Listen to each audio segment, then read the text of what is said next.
Hello everyone, this is Dr. Harita. I'm a fellow at Vardhan Fertility. So today the topic is about fallopian tubes. What are fallopian tubes and what is the function of fallopian tubes? The function of fallopian tube is a place where fertilization occurs. Every month an egg is released from the ovary and the sperms which come meet the oocyte in the fallopian tubes. The fertilization takes place in the fallopian tubes. That is the main and important function of fallopian tubes. So, if there is an issue with the fallopian tubes, the chance of pregnancy is like literally nil. If the tubes are blocked, you can't get pregnant. So, what to do? How do you diagnose this tubal blockage and what causes tubal blockage? Coming to the causes of tubal blockage, infection is the most important cause which causes tubal blockage. This infection might be secondary to pelvic inflammatory disease, endometriosis, secondary to an ectopic pregnancy, or secondary to an abortion which occurs. One more thing is people with endometriosis have tubal damage and risk of tubal blockage is high in such cases. So what are the types of this tubal blockage?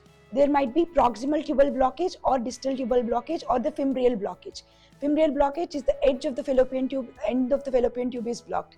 Distal tubal blockage means the part of the tube which is away from the uterus is blocked.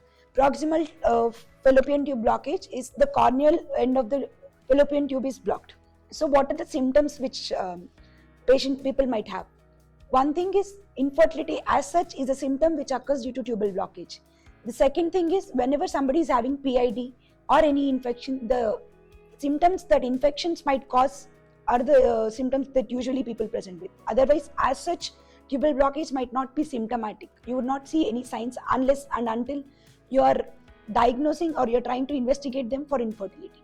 So how do you diagnose fallopian tubal blockage? One thing is hysterosalpingography, HSG, which means you push a dye from the cervix into the uterus and into the fallopian tubes, and you take an X-ray when you're pushing the dye, and you will see if the spillage has occurred on both the sides.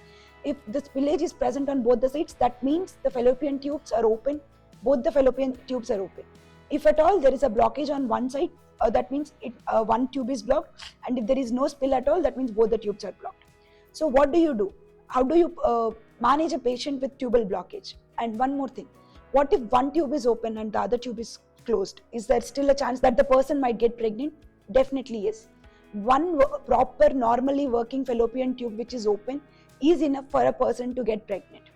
What if both are blocked? So whenever you see bilateral fallopian tube blockage in HSG, the next step would be, one thing is hysterolaparoscopy. That means you will do a laparoscopy and you will push a dye from downwards and you will see if the tubes are open. Usually whenever the tubes are open, the dye will be getting spilled from both the sides. Whenever somebody has a blockage on HSG, there is 60% chance that the tubes are normal. That means of every 10 people with blocked tubes, 6 people will have normal tubes on laparoscopy. But it can only be diagnosed with surgery which is laparoscopy. So what if there is tubal blockage even on laparoscopy? Then if you have tubal blockage on laparoscopy, the treatment for tubal blockage is only two things. One is surgery, the other one is tubal flushing. Tubal flushing in the sense is you will push the fluid or the dye from the cervix with a lot of pressure so that the tubes which is blocked in the proximal end of it might get opened. This will happen only if the tubal blockage is minimal.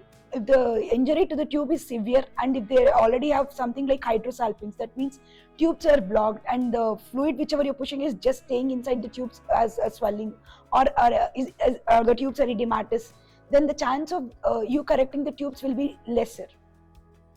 Then what if the tubes are blocked? What do we do about it?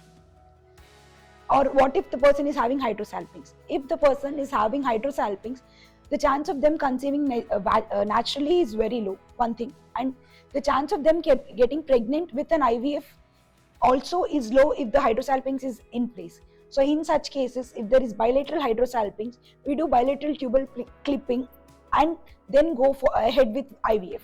And if the bilateral tubes are blocked and if you're not able to open them, the IVF is the next and the only option which is available. And if somebody is having fallopian tubal blockage, they better go forward with an IVF so that the chance of you getting pregnant is higher. And if you're trying to treat it with surgery, you're just wasting time and it might not happen all the time.